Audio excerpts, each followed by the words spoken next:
Alors aujourd'hui, c'est le 8 mai, c'est un jour férié. On fête en plus cette année le 80e anniversaire de la fin de la Seconde Guerre mondiale, donc de la victoire sur l'oppression nazie et fasciste. Et le Free Comic Book Day n'est pas un jour férié, en tout cas pas encore, mais c'est une journée de fête durant laquelle les gens peuvent se voir offrir des fascicules comme celui-ci, donc ce qu'on appelle des floppy, les single issues, ce que vous voulez, la manière dont sont publiés aux States les comics, vous le savez. Et donc chaque année, vous avez quelques titres comme ça gratuits qui sont offerts aux gens et qui permettent de découvrir, c'est ce que l'on fait ces derniers temps, les histoires à sortir sous forme de preview, sous forme de petits épisodes qui annoncent un peu l'avenir. Il y en avait deux qui m'intéressaient particulièrement chez Marvel, parce que c'était, donc vous voyez ici avec ce que je vous montre en premier, donc le Free Comic Book Day avec les Fantastiques en couverture, parce que la série est relancée au numéro 1, toujours avec Ryan North au scénario, mais cette fois-ci Humberto Ramos au dessin, qui est quand même un dessinateur très connu. Il instaure un climat très intéressant, avec beaucoup d'énergie, c'est remarquable à ce niveau-là. Par contre, il y a déjà eu quelques premiers commentaires un peu négatifs sur les visages, alors c'est vrai qu'il faut adhérer, notamment Sue Storm, c'est assez... voilà, c'est assez personnel. Et moi, le premier, j'admets que j'ai quelques réserves sur cette apparence, mais enfin bon, c'est ainsi. Et donc, on vous présente les Fantastiques dans une histoire de téléportation dans un monde inconnu. Alors, c'est du extrêmement classique, mais du extrêmement sympa, donc voilà, ça se lit rapidement, il n'y a rien d'extraordinaire. Mais ça donne envie de découvrir les Fantastiques, à condition bien sûr que le dessin de Ramos passe. Et j'ai cru comprendre, avec les premières publications que je vous ai présentées sur la page Univers Comics, j'ai cru comprendre que ça passait pas chez tout le monde, donc du coup, on va voir un peu ce que ça va donner quand viendra le moment.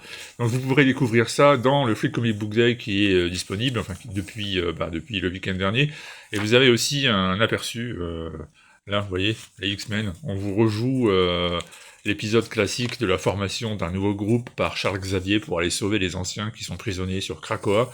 C'est du très classique, hein, tous les fans des X-Men connaissent ça, sauf que évidemment là, il y a une présence un peu particulière à laquelle on ne s'attend pas. C'est Miss Marvel, Kamala Khan, et vous pourrez en savoir plus en lisant Giant Size X-Men 1, qui va être en vente dans quelques jours, donc voilà, ça vous retrouvez ça. Colin Kelly, Jackson Lansing et Adam Kubert, ce sera dispo très bientôt, et puis après vous avez aussi un petit épisode amusant dans lequel on vous présente des versions parodiques de Wolverine et Deadpool. Et donc, tout ça, c'est censé vous mettre l'eau à la bouche sur des futures parutions Marvel, alors pourquoi pas, ma foi c'est gratuit, donc on va pas dire non, et puis c'est vrai que ça reste sympa. Vous aviez aussi The Amazing Spider-Man, avec notamment une plongée dans l'Ultimate Universe, l'occasion de voir un peu ce que donne le Spider-Man de Joe Kelly et John Romita Jr. Vous avez là encore un petit épisode qui vient compléter la série régulière qui a été relaunchée il y a quelques semaines, et eh bien ma foi, j'admets que j'ai quelques doutes avec cette série, parce que c'était bien parti, hein, le 1 et le 2 on pouvait, mais là j'ai lu le 3, et je sens qu'on repart sur avec les mêmes erreurs, c'est-à-dire qu'on fait beaucoup trop compliqué, et du coup c'est pas forcément génial.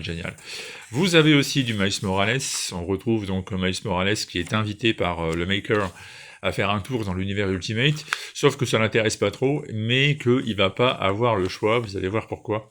Et donc, Dennis Camp, Cody Ziegler nous prépare Ultimate Spider-Man Incursion, qui va être la mini-série intéressante. Et puis il y a quelques pages qui vous présentent la situation actuellement dans la série All New Venom. Le personnage désormais c'est Mary Jane Watson, eh oui. Et on vous explique que tout ça va donner naissance à quelque chose d'encore bien pire dans les prochaines semaines, et qu'il faut être un peu patient. Voilà, c'est gratuit, c'est toujours sympa, ma foi, ça vous permet d'avoir un petit aperçu de ce qui vous attend.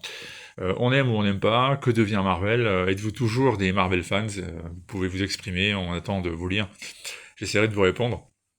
J'admets que je suis très partagé, il y a encore des bonnes séries, faut pas non plus exagérer, il y en a aussi beaucoup qui sont en perte sérieuse de vitesse, donc c'est très très partagé. Voilà, à très vite, ciao ciao.